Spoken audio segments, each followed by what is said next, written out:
No. I don't see the wristband, man. You can have it. Your cardigan got to be amazing. Right? Yeah, I'll be 48 in 2 weeks. They carded me. I'm like, oh, okay. Thank you. That's what I say now. So good morning, everyone. Thank you for coming to good afternoon. I know. Sorry, I'm already off. Welcome to this 25th anniversary celebration of Extreme Studios. Joining us up here, Shannon, Denton, Matt Hawkins, Todd, Nauck, Rapmund, four excellent people who will share amazing stories. I was thinking there's a lot to say about that time in comics, I think, even if it's not exclusively about Extreme. That was around the time I got into the comics industry. It was sort of interesting to see comics turn into something completely different from what I had been reading as a fan like 5 minutes earlier. And suddenly it was just this completely different engine. And I think the impact of that is still being felt now, even as comics change back and forth in different ways. So hopefully we can get into that a little bit, and even though if you guys want to talk about your favorite Extreme books, do it, feel free. But I thought maybe we'd start at the end of the line if you want to talk, Norm, if you want to talk about like what your involvement there was, like where you came from, where you got in. You were the only one there before me. I'm like the first one there. How'd you get hired? I don't even know that story. How I got hired? Yeah, I don't know that story. You want to hear the story? Okay, here's the story. Move the mic towards your face. Oh, okay. That helps. Here's the story. I didn't know I was going to do this as a career, so one day I was a career for a mail company, training people to deliver mail, and as I trained people, I'd sit there and just draw, turn left, turn right, draw, turn left, turn right, okay, that's the place to deliver mail. So I just drew, and then one day I just sat down and just drew my own comic, and that's the first time I drew in comic form. I always drew like pinups and stuff. And then I showed a guy at the comic book store. And the guy's like, I didn't know you could draw. I never show anybody. It's the first time I'm showing to anyone. So it's Rob started a new company. I'll go show him. Maybe he'll use you. Who is this? John Beth. Oh, okay. Gotcha. In Fullerton. So really? So my eyes got really big. And so showed Rob, and so then the guy called me back maybe like a week or two later and said, yeah, Rob really likes your stuff. He wants to use you. Really? And so maybe like another week goes by, I see Rob in the comic store, then we get introduced, shook his hand, my mind went blank. But after all that, my girlfriend reminded me, like, oh, he gave you his number and all this stuff. And so I called him, and eventually, a couple weeks after that, had me come in. Oh, I don't need pencils, I need inkers. We don't have any inkers here. Can you ink? He's like, I've seen your stuff, I think you could ink. Okay, I'll try to ink. So I went home, got my stuff, I got my pens, and they were speedball pens. They weren't the proper inking tools of the trade. And then I started inking, and then Rob came by, looked, said, what is that? I'm like, it's my tools. He's like, no, you ink with one of these. And so the traditional inker's tools, the 102 Croco nib that you dip in ink and start inking. So then he showed me that. Okay, so then I tried inking with that. Now the piece I have, I still have, and it's not the greatest looking. Well, no, it was crap. But Rob looked at it. Rob looked at it and like, okay, well, I got no inkers in my studio, and here's a guy who's trying to ink. You're hired. and that was it. And so from that point on, I'd say for maybe a month, Rob, we started on Brigade number 1. Rob Michaels was a new penciler. His stuff wasn't up to par to what it should be, but Rob let me ink, and so I don't ink the faces, just ink all the bodies and just go from there, and that's what I did. And then maybe a month in, Rob finally sat me down, went over my work and told me what I'm doing correctly, what I'm doing wrong. I mean, it was a great experience. I'm surprised he didn't, looking back now, I'm surprised he didn't crack down on me sooner. Because I looked, it wasn't great stuff, but I guess he saw potential. Let's say all the people there, it's he saw potential, and everyone in our studios went off, are either still in comics, or they went off and did bigger, greater things. Yeah. Do you remember when you were hired? Do you remember what month and year it was? Was it 92 or 93? It was 92, beginning of February. Mm. Yeah. And I was the first one first inker there. I remember walking into the studio and Jim Dontino was there. I was a big comic fan. So Jim was there, I'm like, wow, Guardians of the Galaxy. And then Freya was there. We're Eric dancing. Stevenson. Eric was there. Yeah. Rich Rory. Was Richard Yeah, there? Richard was there. Yeah. And that was pretty much it. Yeah, early days. And I just remember like colors for Youngblood #2 came in. And so everyone like went around Rob's table, so I go, oh, wow, that's awesome. I like look like this colors. Yeah. I don't know what they're talking about. Like, oh yeah, that's nice. But everyone's like, was the greatest thing ever. I'm like, I get it now. Or they, you got hired, like I got hired almost a year after you, and you guys only put out like 4 books in that whole year. Yeah, I remember like working, like, it's like, we started working, then all of a sudden, like, I'd only go in for like a couple hours a day, and then I was like, where's Norm? Like, he's not here yet. And then he's like, no, you gotta come in and work. Okay. Yeah, it was a good time. When did you cut your hair? I don't know if you guys remember Norm from the earlier. He had really long hair, and remember the extreme cards? Yeah. Any of you guys have any of those by chance? Those old character creator cards? Those are funny. I still That's have how I them. picture myself, and then I look in the mirror and go, yeah, I'm that guy. Okay, great. What He was happened? Everyone Kiss gets to fan, the guy man. with the greatest hair. I know I'm not the oldest. I think I'm older than you. Rob doesn't have a gray in his hair either. Yeah. What's happening? That guy's drinking. Oh, Todd, you're up. All right. So let's see. I got hired by Rob in January of 1994 was when I got the first call. I was born and raised in Texas, decided to be a comic book artist at age 14 when I made my first little mini comic, and made mini comics all throughout high school. Attended the Art Institute of Dallas, studied commercial art and graphic design. That's when Rob was doing X-Force, and then Image Comics launched there in 92. I was still in art school, wouldn't graduate until December of 92.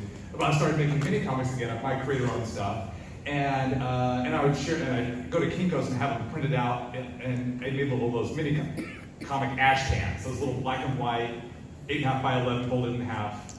Ash can comics, and so we started making those because Rob and Mark Silvestri and everyone were putting out the first issues of their books as a teaser in these black and white ash cans, selling them at comic shops for like $10.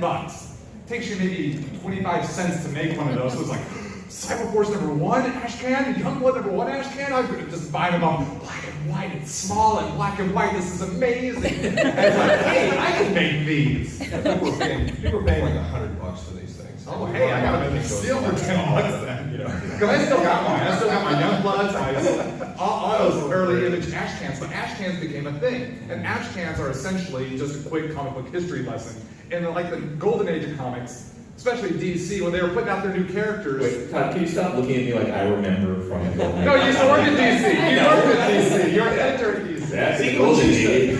So, When I was in my Wiz Comics. I was looking for more confirmation and make sure my history is accurate. But DC was just churning out characters, so they put out these little black and white mini comics, just dispersed them as a way of cheaply copywriting something. So, Flash. Sometimes it wouldn't even be the same stuff on the interior that was on the cover, and they called them ash cans because these throwaway comics would end up in the trash burning ash cans. So in the early 90s, they brought back. I didn't know that. Yeah. See, I try to be informative here. So that's why they're called ash cans, because they're destined to be burnt up. So I started making wild card ash cans, and I'd share them with my college friends, but I was embarrassed by them. I thought, nobody would want to see these. I'm working on my samples. So at that time, I was doing trials for Marvel Comics. I met Fabian Nicieza, who was editor at Marvel at the time. He also wrote the first Deadpool's related stories that Rob did on X-Force and things like that. Did the dialogue for Rob's stories, I believe. And so I was doing trials for him and sending in my samples to every comic book company and studio, and got rejection letters from everybody. I saved every rejection letter as a badge of honor. Got like 3 or 4 from Wildstorm, a couple from Top Cow, 2 or 3 from Extreme. Everybody, Marvel, DC, Valiant, everybody was sending me my rejection letters. And I could have like a full book of rejection letters. They're form letters, but this was off of my samples. The way I thought, I was trying to draw in that early '90s flavor. I'm going to be the next Jim Lee, Todd McFarlane, Rob Liefeld hybrid clone, and that was getting turned down. But my mini comics, even though I had the 90s flavor, it was purely me. But that's what made me so insecure about it.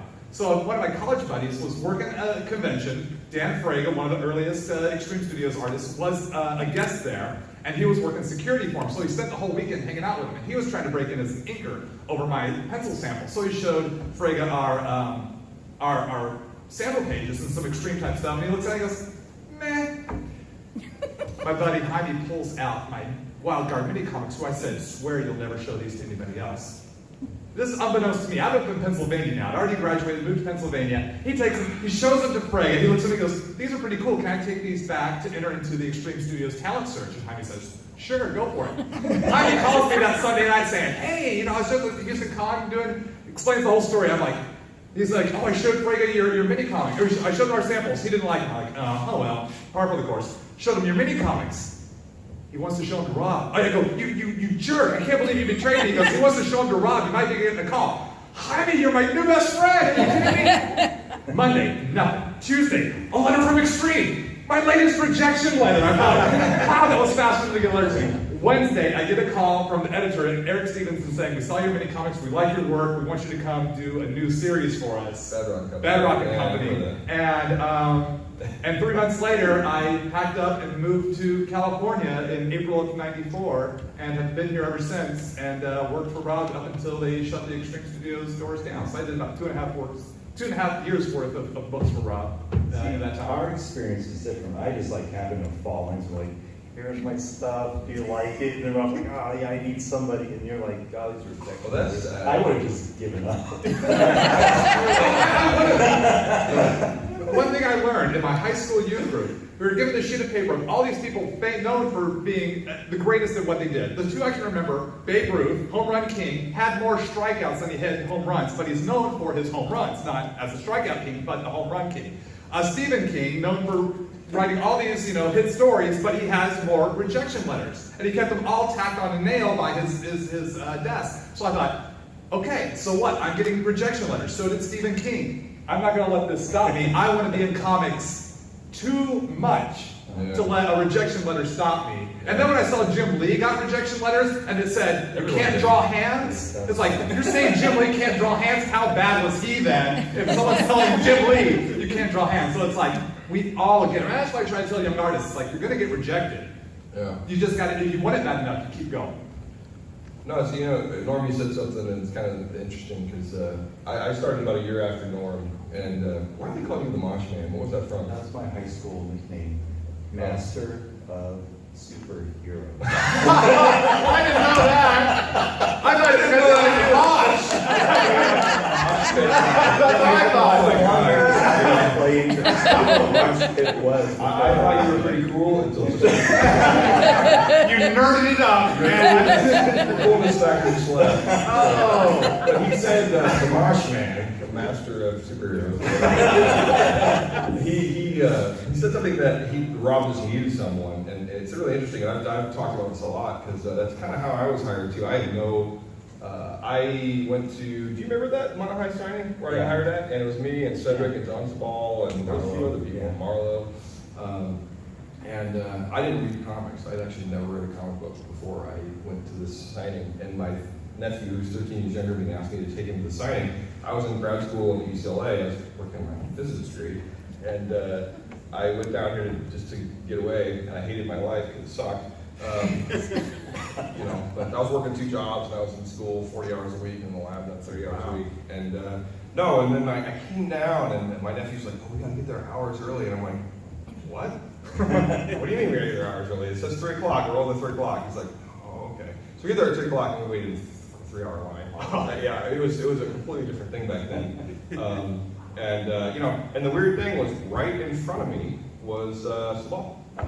He was literally the guy that was right in front of me in the line. And that's why I always tell people, the universe opens you a door a couple times in your life, and you either take a step through it or you don't. And that's just about, I don't know what it is. It's just you either you go for it or you don't. But no, so for 3 hours I heard John Spall talking to someone else. I don't remember who he was with. He was some other guy. And they were talking about his comics, and Rob Liefeld, and Tom Farland, and Jim Lee. I know any of these fun people were. I was like, oh. Okay. And No, so by the time I got to the front of the line, I was just thinking about how shitty my life was, you know. And then I get to the front of this line, and I look, and there's Norm and these guys, all the guys he rattled off, they're wearing these black leather jackets that say Extreme Studios. And they got these cute chicks with them. I'm like, I need some of that.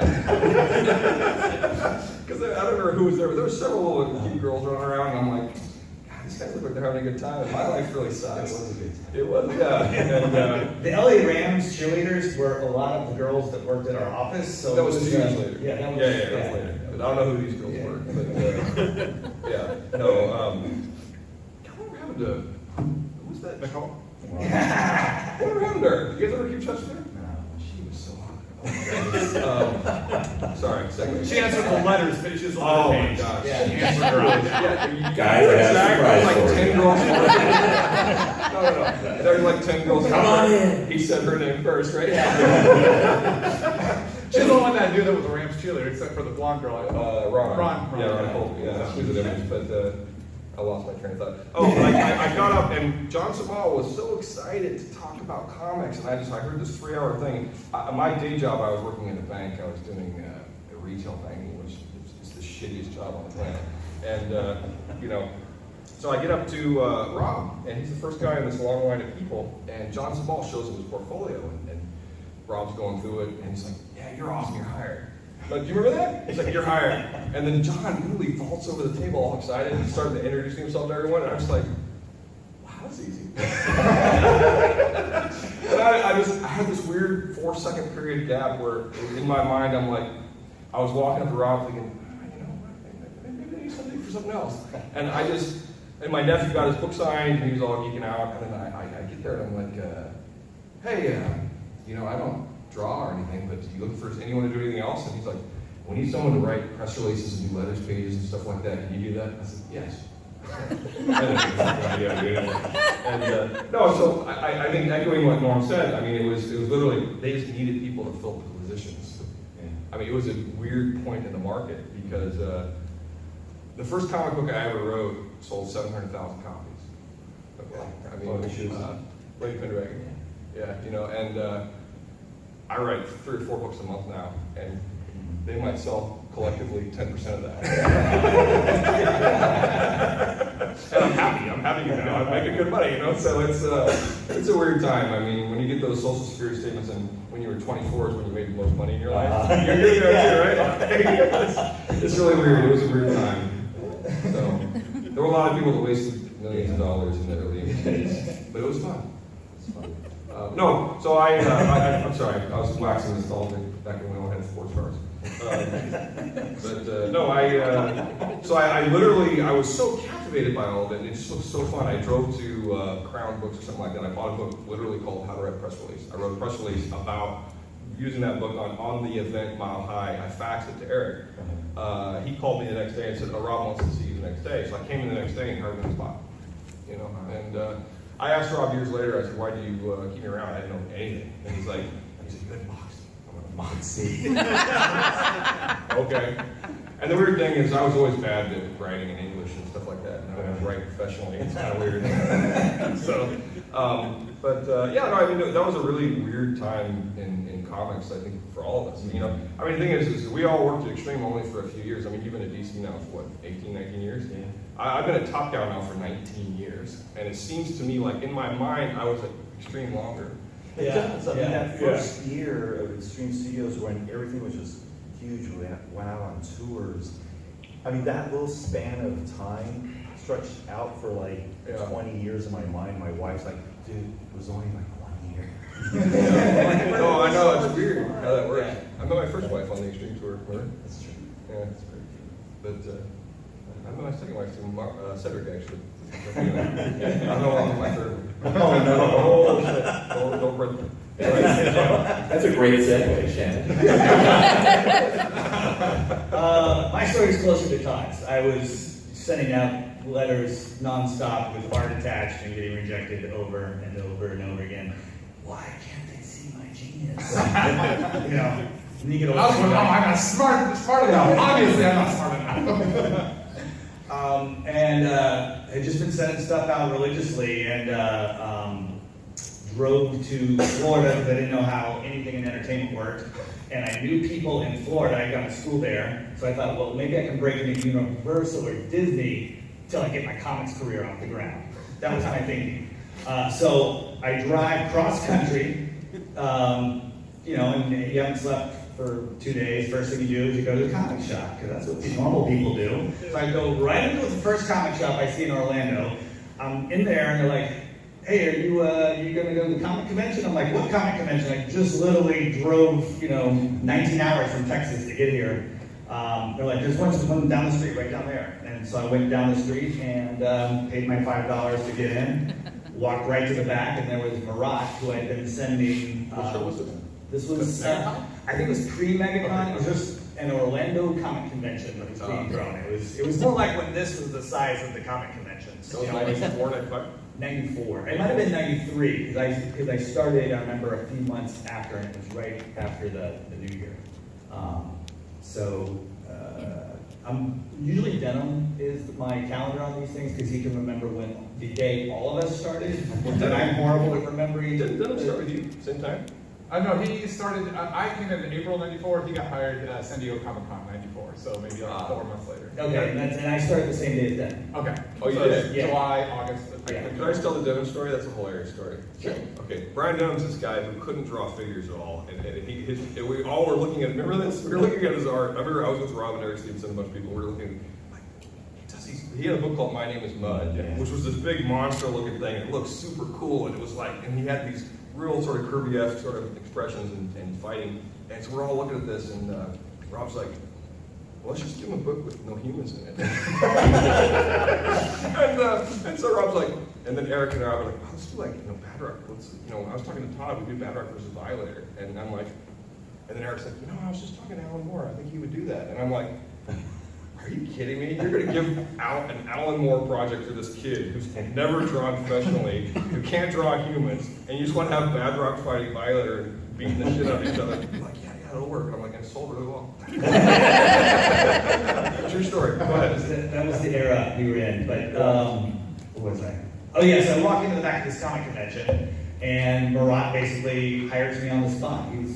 So I do say, okay, well, I'll see you in LA on Monday. Marat gets to drive or fly. I had to take my You drove that my 79 Honda, which I had to make a stop at a Home Depot first to buy baling wire, because if I got my Honda on the freeway, the hood flew off. I had to tie the hood down in my $400 car that I bought for this trip, and then turn around and drive all the way cross country again in 2 days, and then I started. From Florida to California in 2 days. Yeah, I didn't. That's impressive. Yeah, there was a lot. Red Bull wasn't around back then, but they had Jolt. And Nodos. Yeah. Cola and Nodos. Yeah. Just come ahead. Maybe some bugles to put on your fingertips. Fine. No, you know, one of the things I always tell me about the early days of Image and Extreme, especially, because we were sort of the tip of the spear, really, is none of us knew what the fuck we were doing. You know what I mean? We were a bunch of young guys, and we're all, I think now, 25 years later, I think we all do really know what we're doing now.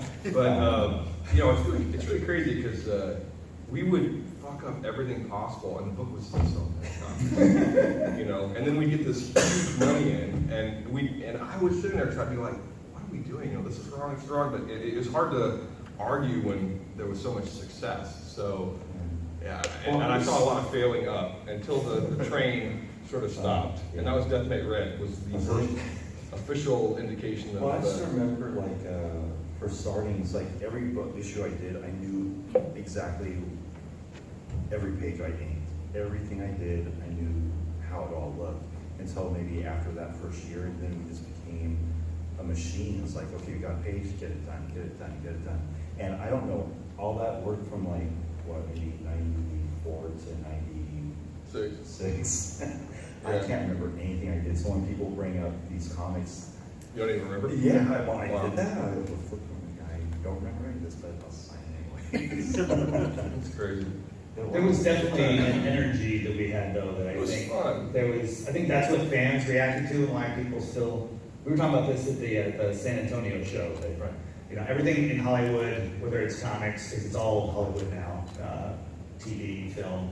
there's like a formula that everybody likes to follow. We didn't know the formula, so we were just like doing stuff. And I think people could feel that energy of just a whole bunch of guys coming together and just having. Well, it was weird for me because I was, I would ask you guys, I was Rob's hatchet guy, right? Yeah, okay, when that first came on, Everybody hated me. Danny Mickey and I had a party, and he came with his dog, and Matt was cool to hang out with, and wow, Matt's awesome. Then all of a sudden, like, maybe like a week later, he gets into the office and starts working with Rob, and you turn into like the corporate enemy. Well, I was like the, yeah. Don't tell Matt anything, go straight to Rob.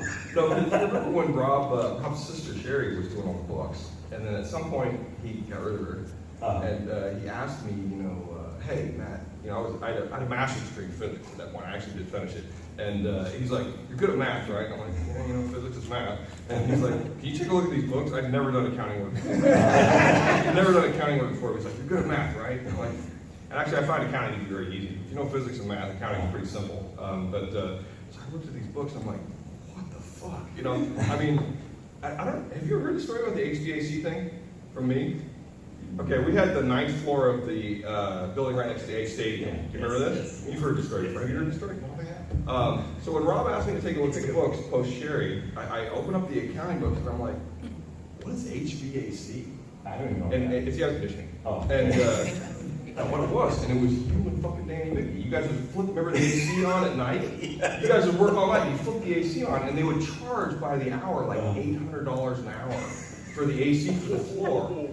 So you guys would flip it on for like 12 hours. We had long hair, office we cool, didn't- and then just cooling an entire the building. entire floor of this building in Anaheim. And I'm looking at this and I'm like, why are we being charged like $30,000 a month in overage fees? And I'm like, that seems odd. And I'm like, how come no one's called this out? Because it's been for 3 years, And I'm like, so I started looking at all these things. I'm like, I love Rob, I really do. But it always cracked up. Jay Lee tells me the best story ever. He said when he did Wildcats Trilogy and Youngblood Strikeout, he got a royalty report from Jim Lee that was exact. It said he was owed $72,368.12. And he gets a check from Rob for $60,000. Yeah.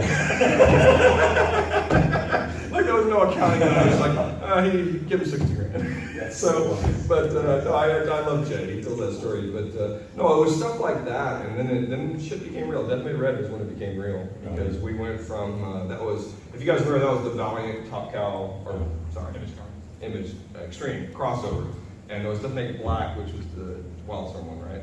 And there's Deathmade Red, which was Extreme, and I don't even remember what it was. Gold and white or the Valiant. Yeah, I don't know. But it was a $5.99 book that sold 400,000 copies in 94, 95, what it was. And this was when the shit hit the fan because the book was late, and in the year that it took for that book, we were forced to resolicit the book, and it went from 400,000 to 80,000. Whoa. And really? I remember looking at that, and I'm like, shit, we're in trouble. So. Anyway, I don't mean to dominate. Go ahead. I'm sorry. I'm learning things. That's why we're here. And I had a whole giant beer, so I'm a little drunk. Tell us more, man. You're in trouble. No, it's interesting because these guys were all artists, and I was on the business side, and now I'm on the creative side too. So it's interesting. Oh, you're still the enemy. Well, I was going to say something. Go ahead. Was there anything, like I said, I was on the outside looking in for a good portion of that. As a fan, I'm sure a lot of people here were too. Like, what can you remember, what were the craziest things that didn't get done? The thing where somebody said, what we should do is we should publish this book on granite and sell it, with a laser built into it. Was there something like that? Being an inker, I am the Or was it last. really just stuff? I'm the last person to be told anything, which I really like. Any corrections, any ideas, they don't tell me anything. I get the page, get it done. So the writer, penciler, colorist, they get all the notes, and everyone just leaves them alone. Yeah. That's why. And yells at you for not being done. No, I can tell you, there was a lot of money, despite the millions and millions of dollars that he was making, there was a lot of money left on the table. Like, there was a lot of deals, and it was such a weird time. Like, you guys remember when, who's the pretty boy that's the... No. He's pretty Let's say he's probably the pretty guy that's on Access Hollywood, Marlo, or... Oh, Mario Lopez. Mario Lopez. Yeah. Like, Oh, yeah. He used to come in the studio all the time. Well, they shot episodes Yeah. here. adventure on there. This kid Yeah. wanted to be a comic book artist, and his adventure was to come to Extreme Studios and have his character created. So this kid and Mario Lopez, Right. it was Saturday morning, mid-90s show, and they filmed an episode there. Yeah. And Mario Really Lopez, nice guy, I like him. He was nice too. He used to come hang out in the office. Rob married Joy Weifeld, or Joy Creel, who was one of the Creel sisters. There's triplets, and they did the Parent Trap movies, like the triplets. Like there's 3 of them, and so he married one of them, and they're still married. Yeah, that's awesome. So, you guys, 25 years. So, no, I mean, there was a lot of money left on the table. There was, I don't know if you guys ever know this, there was the worst mistake I ever thought I made was I put the wrong price point on a book, and it cost hundreds of thousands of dollars. And I for sure thought I was fired, and no one cared. And it was so weird to me. I'm like, you should fire me for this. I would fire me for this. Yeah. And then I remember one time, Rob got mad at me because I had John ink some Andy Park thing without him seeing it first, and it was due for the previews cover, and we wouldn't have gotten it. And he read me the riot act for that, for this thing that if we hadn't done it, it wouldn't have made the previews cover. But then, the money thing, so weird. Anyway, wait, I stopped talking. Wait, may I have a follow-up question? When you put the wrong price on it, was it you put too low a price on it? Yeah. Wow. Yeah, I put Because if you put too high a price on it, probably would have sold the same. No, it was back when Diamond. It was different. See, in the early days, I mean, if you know anything about comic books now, there's one distributor. In the early days, there was like 9, and that was great because all 9 distributors would order extra copies, and so we would sell a float of like 50,000 copies that were just extras that they would order just to have for their retailers, and which is 50,000 is more than most indie books sell total now, and these were just extra books distributors were ordering just for fun. But it was so different back then. Yeah. So. Crazy. Okay. Right. It's over, yeah. No. I know that year got you thinking, if you leave, you could get beer too. I understand. That's I don't know, I just, being up here makes me nervous. Being recorded makes me nervous. This is a gentle crew. You're probably not supposed to be recording, but I don't notice you say anything. Curious about the audience here. How many people here were Extreme readers back 25 years ago? How many veterans are there? 2. 3. Yeah. 2 spectators on the inside. All right, you guys get priority for questions. Any questions? Any books you want to know the secrets about? It's a weird time. Come on. I grew up with Norm, so I get the inside track. We went to high school together. Anybody? Questions? All right, fall back to me. What was the stuff when you were looking at what other people were doing, either the other image studios, the image studios? What was the stuff that you remember? I can't believe that happened. Aside from it just being a general, Jim Lee gets to do all this stuff. But they're always like, oh, who's doing this? And then, they'll compare pencilers, compare inkers. I think they always laugh at our books because we always put out, I don't want to say crappy books, but some mediocre books. I look at them like, yeah, it could have been better. Oh, would you agree? Yeah. None of the ones I edited. I make sure my books are good. I did all the maximum presents. I look back at some of them like, because, like I said, we're a machine. The thing that I got out of the Extreme Studios is work ethic. It's like, you get the work, you get it done, you do it well. And, really, because I really didn't see this being my career path. I really didn't know what my career path was. But for me to still be around for 25 years and, right now I've been exclusive to DC Comics for about 13 years now, which for an inker, that's really unheard of, but I think it has a lot to do with, I'm very easy to work with. I get my work done, I think I do really good work. You do. And and my journey of not knowing the craft of inking and then being able to still maintain it 25 years later, that just blows my mind. Yeah. When I was trying to break in, I was studying and I lived in East Texas in the late 80s, so there was no public internet as a resource. We didn't have a comic shop in my small town. And so I'd buy my comic books at a grocery store, spinner rack, and my information came from like Marvel Age magazine or Comic Scene magazine, any interview I could read. Started going to conventions after I graduated high school, asking questions, eavesdropping on conversations, trying to learn as much as I could about the industry. So the first convention I go to, I overhear someone says, John Burns says Marvel rule is 2 pages a day. I did not have a way to verify that, so I took it as gospel because it's John Burns. And so I trained myself to do 2 pages a day. So Rob hires me. I come in and I start turning out 2 pages a day, where most guys were getting 2 pages done in a week, if that. Yeah. And I'm like, you know, I'm just doing my work because this is my job, get the work done. Books got to come out every month, right? And I'm going to do my books. And I heard the story that Rob went into one of the offices of some of the pencilers, and comes and goes, cha-ching, cha-ching, cha-ching, cha-ching. That's what Todd's doing. Come on, guys, get on time. Because I was doing about 10 pages a week. Yeah. And Rob paid a very generous page rate, so I paid off my school loan like in a month. Yes, you're being paid very generous. So I didn't get any of those royalty checks. So $60,000 royalty checks, those had stopped. Yeah. But my page rate, I was Good. more than happy. And but it's like, I couldn't just believe this guy's like, you only got 2 pages done? It's like, do you wait for the muse just to the heavens to open up? Oh, I'm inspired, bad luck inspired. You know, it's just like, come on, these are monthly comics. Why are we late? Why am I taking up picking? Rob would just throw books my way. Todd, this book is late. Draw Team Youngblood issues 32 through 47. Okay. Good thing I'm 23 and have all this energy. And that's why you got paid big bucks, because you're there to save at every book. I worked on almost every title because of either some books being late, but Newman was my favorite book to do. I loved doing Newman, and that's probably the longest run I had on a book there was Newman. Yeah, that was a good book. I like Newman. That was, yeah. You know, the funny thing is, you talk about Marvel and other studios, that's about other companies.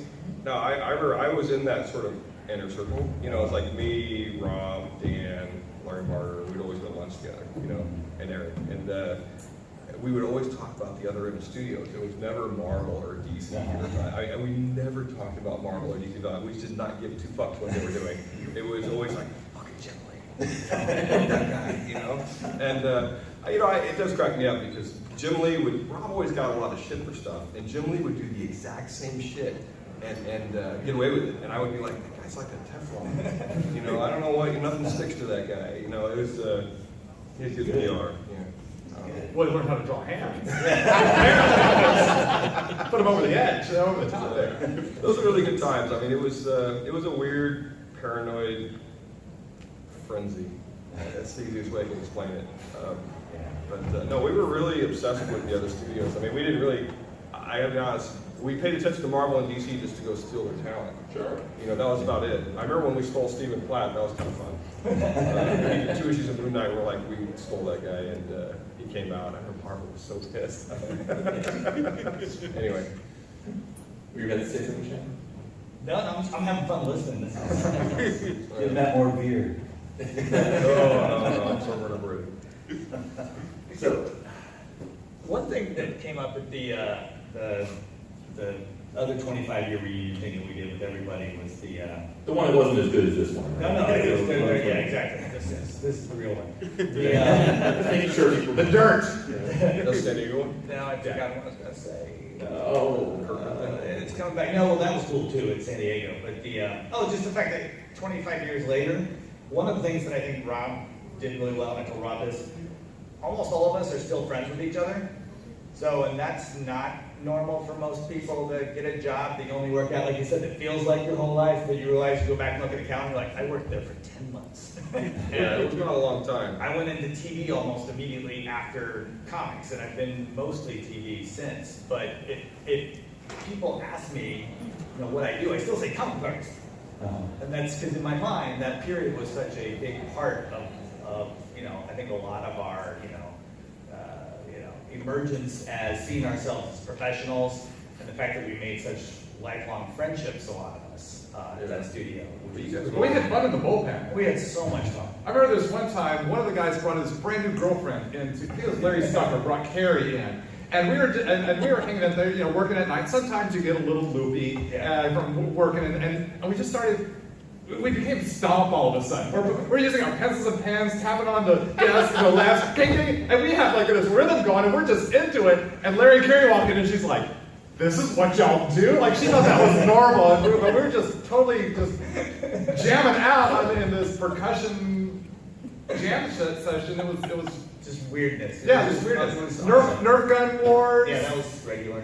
Someone rappelled down the side of the building. That was Byron Tallman, snakebite, and Robert Denton. Yeah. Yeah, I didn't see it. I heard about it. No, I Middle saw of the it. night. Oh my god. Rigging and is it I had to deal with the story fucking landlord. I had to deal with the landlord on that. Oh, you found out? Oh, security cameras. It was a bank building, probably not the best idea. Bank of America building. Which is funny to be. But we had code words and walkie-talkies, so that was. Well, it's fun each day getting on to the elevator. We're all dressed, you know, in our t-shirts and cats and nerd shirts and rock and roll shirts, mostly unshaven, maybe a little smelly. Getting on the elevator with people in their business suits and riding up. It's like they get up on the fifth floor. See ya. We're heading up to number 9 or 10 or whatever. Well, you know, it was crazy because they didn't know how to deal with us because, you know, Rob would pull up in his Viper and we all had everyone sports had cars. Corvettes and fucking Forces and shit. So everyone would come in Bailing like by around swallowingly, you know, with t-shirts and smelling and with these really expensive cars. It was Good time. Good time. You know, my favorite thing about the bullpen is whenever I'd walk in the bullpen, you guys would all be quiet. Yeah. You're the enemy. You're still I would the walk enemy. in, I hear this loud noise, like they're all talking to each other, and then I'd walk around the corner, dead silence. I was like looking around and all these people. It's like Principal Belding came in. Oh, that was a weird time, man. That repelling story was pretty nuts. I mean, what if one of those guys had died? I mean, I just think about that now. Dying was not a crazy. Hey guys, so There's a question over there. I kind of recognize all you guys are there. So I just kind of wanted to follow up on your question, Shannon, about like how you remain friends and how you is it the internet? Is that kind of like help to keep you together? What was the connection? I mean, just. Any connection? I think it was like, Conventions. Yeah, conventions would be like reunions. You know, we'd see each other on the floor. It's like, hey, what you Hey, up what's to? up? You Past know, see 10 these years guys. in the studio. Yeah. And there's a huge Southern California contingent. You know, it was basically we broke up into the two. There was the Orange County guys and the LA guys, which you know And it's San Diego guys. And San Diego guys. But so we're all really. I mean, if there wasn't traffic, we'd probably see each other even more. We're really not that far apart. So, you know, there's always some little mini show or some store signing. Like, I really don't want to drive down to Orange County, but I can see Todd and Norm, so I'll go do it. Or you know, they'll be up in LA dropping off work in Burbank or something, and you know, try and meet Yeah. up. So And when the studio dissolved, the social media didn't Wasn't exist around. yet. So we'd only see each other at cons, really. Yeah. Yeah. And then once social media, I mean, now we all connect, but we still don't see each other anymore. But at least we can follow what. Oh, Shannon's writing for the Avengers cartoon, or Matt's doing this. We're able to kind of keep up that way. So when we Your do that, writing was awesome. we don't have to No, re-catch yeah. up on everything. So it's like, oh, how's that project you're working on now? No, it's nice, and Facebook's a weird thing because it feels like there's a lot of people I've never even met that I feel like I know. Yeah. You know, and that's one thing I love about comics, is especially like Long Beach, because I've done this show every year for 20 years, or whatever it is. And like I go down, I'll hang out in the booth, and like 10 people come by, they're fans, they're the readers, and like they know me by name. I actually know their names too, and so we chat, catch up, I ask them how their kid's doing, and the craziest thing is when I don't feel old yet. I don't, but like, This job really keeps like when you a guy young. like Kenneth Rockefeller or Tilly Rojo that we work with, when they come up and like, oh, I grew up, I was like 8 when your comic came out, and I'm like, wait, what? And then you start to feel the pain. It's like, oh, the bursitis. Why did you have to say 8? Yeah. You meant 18, right? No, it's like Tilly Rojo, an interesting guy. He's the guy who's doing the new Cyberforce that I'm actually writing, and he. Is there an Ashcan edition? I'll buy it, $10. I'll make one just for you. I go to Kinko's. Right? There's no Kinko's anymore. But, no, like I've been working with this guy for a while, and he's like, "Oh, I'm so excited to be doing Cyberforce. I was a little kid when this came out. I'm like, how old are you?" And he's like, "Oh, I'm 29." I'm like, "Oh shit." So he was 4 when the studio. Yeah, he literally was a little kid. kid, it's a little I nuts. mean, even though it's been 25 years, I still remember everything like it was yesterday. I mean, that whole, like, so that first year just seemed like so expansive. I mean, just so, wow, it was such a great time. It was so weird because, we came in, like, I remember, I worked there for 3 weeks, and then Rob's like, we have a signing in New York at Jim Hanley's University, we have to go. And I'm like, okay. So we fly to New York, and I don't know if you guys remember this signing, but it was like, were you there? Yeah. It's like 20 hours long, right? It was some insane, they shut down the street, it was like fucking Howard Stern was there. I mean, I'm serious, it was this nutty time. I think there's a video of that on Yeah. YouTube, like Really? security in the doors and stuff. Oh Yeah. my God. You just search for extreme studios on Yeah. YouTube, you'll see some stuff like that. Yeah, it's nuts. I mean, I regret a lot of my youthful indiscretions, but one of them was, I remember at Comic-Con, I got up on the table and I was throwing those, you guys remember those gold foil editions from the early 90s? I mean, the crazy shit was there were these books, and like we had this thing called Extreme Zero, where we had the center of the booth, and we were selling these books for $10 and the gold foil edition for $100. And I would walk through the little door into the center of the booth, and there was like 60 cases and 200 of them. And I'm like, people are paying $100 for this shit. And so I got a little full of myself, so I went up on the table and started throwing them out, and it caused kind of a riot. Yeah. And, Pretty much throwing money. it was a weird time, so I'm sorry if anybody got hurt. I think the statute of limitations might be up by now. So Matt, like, how do you think the comic industry has changed? Like financially, you kind of talked a little bit about it. But why do you think it's kind of changed so long? I think that was a speculation boom. It was driven by speculation. People thought they'd buy a case of Youngblood #1 or Wildcats #1 and put their kid through college, and so did 5,000 other people, so those books are worthless. Every retailer I know has a case of all the early image books sitting in their warehouse. So all those bagged and boarded books, the reason why the Golden Age, Silver Age books are worth anything is because the paper dries and there are not very many pristine copies of those books. Every comic from the 90s to now, actually the books now, because the print runs are so much lower, probably actually will have some sort of I long-term was going value. to ask you, like, would the print runs, lowering the print runs, wouldn't that increase the value for them? I think, the print runs of 32-page comics now for a lot of books are pretty low. Like Postal #1, which is being turned into a TV show for us, that initial print run of that comic was like 6,000 copies.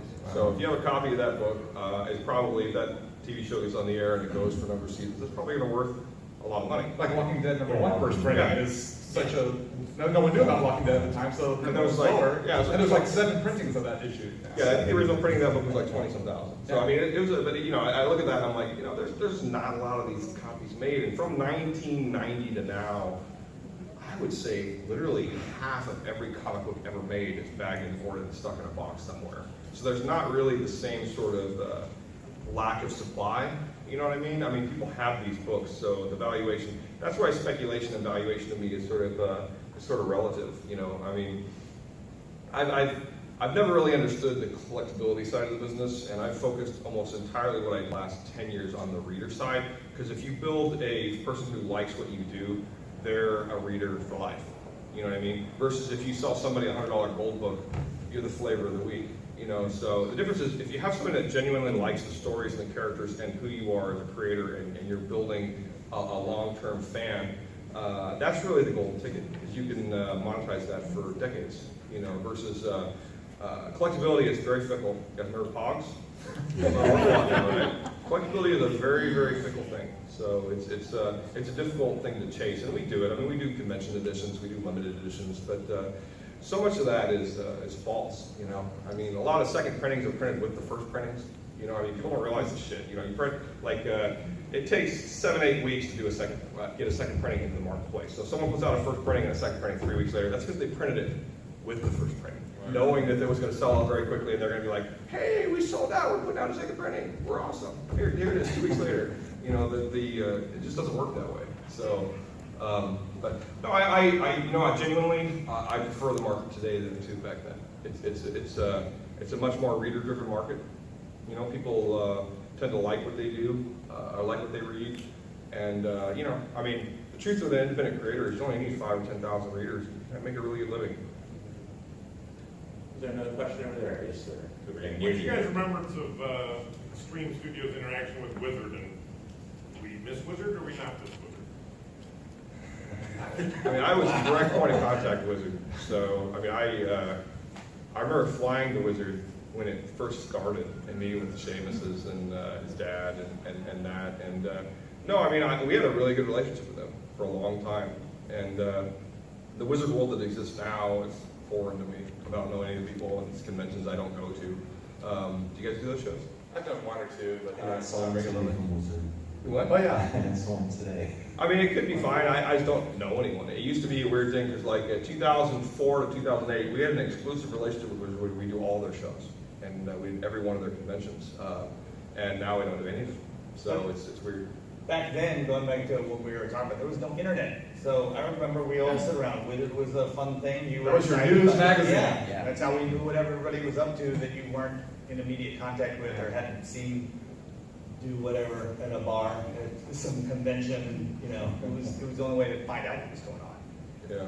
And a lot of the people, the staffers and writers for that are editors at Marvel and DC, like Ryan Panagos, Ben Morse, Brian Cunningham. Yeah, so, Burton, Mike oh, Kaufman. yeah, right, Mike Cunningham. Yeah. So a lot of those people that we, Robot Chicken. and like I read Go Figure by Brian Cunningham, his action figure reviews, and now here he is, you know, editing Flash and like that. Yeah, So and really Matt, great people, some great friends. Matt Sunrich was one of the original Wizard staffers, and he has a show called Robot Chicken. You heard of that? You know, so works with Seth Green and does that, and so it's interesting. I mean, you know. I got my first episode of Robot Chicken coming up this year.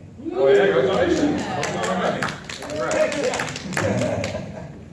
No, I think part of the reason why I got put in the position that I was early on with the company and the studio was because I didn't care about comics really. I know it's horrible to say, and I didn't know who anyone was. Get out. No, because like I remember I was on the phone with Alan Moore and I'm like talking to him, I'm like, okay, you're weird, so.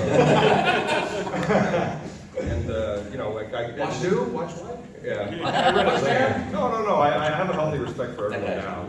But no, we met Jack Kirby came in the studio. Remember with Roz and there was all kinds of things that happened. Like it was such a weird time because like I'm like, why is like Rob grabbed me one time and said, "Oh, I need you for a meeting. I just need a witness." And I'm like, okay. So next thing I know, we're meeting with Jim Cameron. I'm like, wait, what? And I'm like, oh, okay. Was it Poison that came by the studio? Poison. No, we did a book called Sisters of Mercy with Poison. That's right. With Ricky Rocket, and the guy, the artist for that, actually died. He was the original artist for the Champions role-playing game, and he died. Yeah. Mark Williams? Mark Williams. Yeah. Thanks. Good memory, man. Yeah, weird times. Weird times. And on that mighty positive Thank you guys for coming. Thank everybody for Oh, we being done? here. Yeah, we are done. Oh, wow. So just- All right. Thanks for coming out. Yeah, please go down to our establishment, see some of these guys, the show floor. Where you Ask Matt about your at 27 and at 28, you can see Norm and I. They're right next to each other. We're always- I'm in row A, at a table without a number. Okay, I'll be down at the top down because I actually don't know where it's at. It's I'll be down there for the next few hours. 300-ish, because I ran into Elena. Oh, okay. Come down there. We have free comics. I don't And know. Matt throws them out to you. So. Yeah.